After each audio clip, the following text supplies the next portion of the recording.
I want to make all your dreams come true.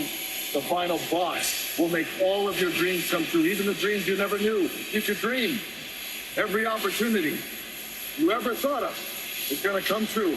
The Rock will make that happen. We are back with a brand new edition of Weekly Roundup. We're going to be talking about Friday Night Smackdown, so let's get right into it. We kicked off the show with the hometown hero, Trish Stratus, and then Tiffany Stratton comes out and joins her, and then they are interrupted by fellow Canadian Chelsea Green, who ends up getting herself into a match with Tiffany Stratton. Chelsea just be talking. She just be talking, y'all. But next up, we have Tiffany Stratton versus Chelsea Green, ending abruptly in a DQ after Nia Jax and Candice LeRae attack Trish and Tiffy. They gonna get beat up. They gonna get beat up at that Elimination Chamber tomorrow. They gonna get it. They gonna get their lid back. But next up, we have Jacob Fatu defeating Andrade after a great match, and then he goes on to progress in the United States Championship #1 Contenders Tournament.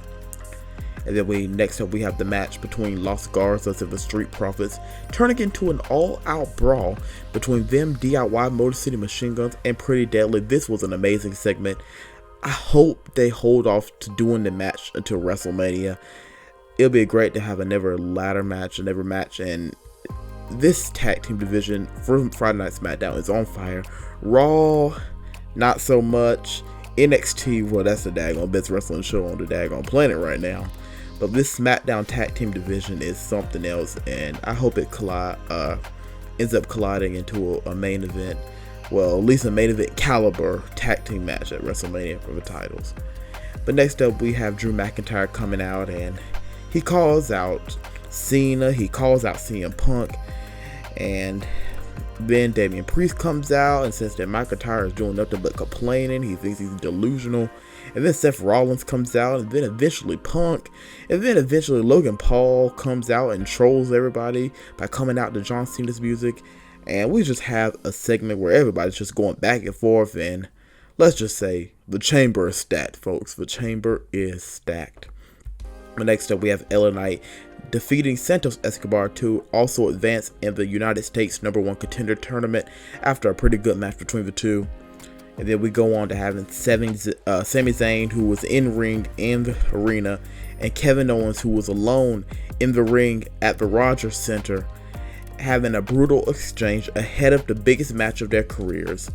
They're going to lay it all out in that ring, or all over the arena, wherever they decide to fight in this match. It's not going to probably be a match, it's going to be a fight. And they are prepared to end each other's careers. This is a match that I'm looking forward to. It's going to be a brawl. It's going to be a fight. It's going to be brutal. And you never know. Maybe we'll see the return of the Viper, Randy Orton. But going on next, we have a hilarious Eddie Guerrero chair spot, which ends up getting Braun Strowman getting himself disqualified in his match with Carmelo Hayes, as he is able to advance in the United States Championship Tournament.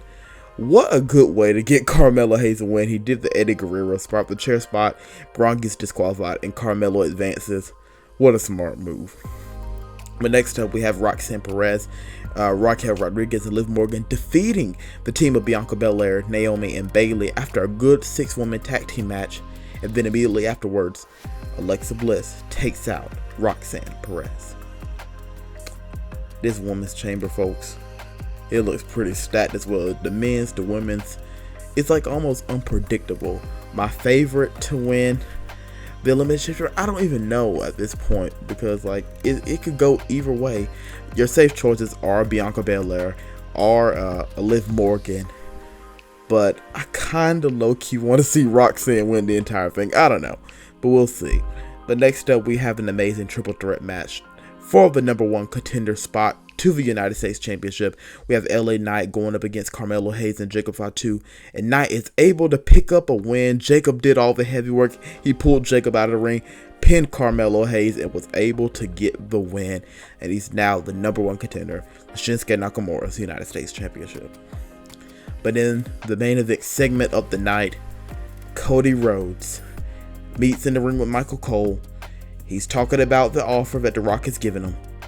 And then Michael Cole says there's a gift here for you. And then The Rock appears on screen in a video as he's preparing to head to Toronto to come to Elimination Chamber. and he has given Cody Rhodes a truck like his, but all decked out with the American Nightmare ensemble all over it, and he's ready to hear Cody's decision at the Elimination Chamber. Let me know in the comments, is Cody going to sell out to The Rock? Again, I hate the way that Dwayne worded his promo. He shouldn't be trying to be the devil. He's not the devil. I pray he be saved. I pray he come to know Jesus. I get the fact he's trying to make Cody his corporate champion. He mentioned it in the promo. Will Cody become the corporate champion, or will it be someone else? But with that being said, folks, please make sure to like, please make sure to subscribe. I hope you enjoyed this week's episode. I sure know I did. Always remember that Jesus loves you and so do I. I'll be back later on, hopefully tonight or tomorrow, with the Elimination Chamber review and recap. So until then, folks, always remember Jesus loves you and so do I. Check out Mr. Minute matchup and Fight for Supremacy. Take care, folks, and God bless. Have a good night.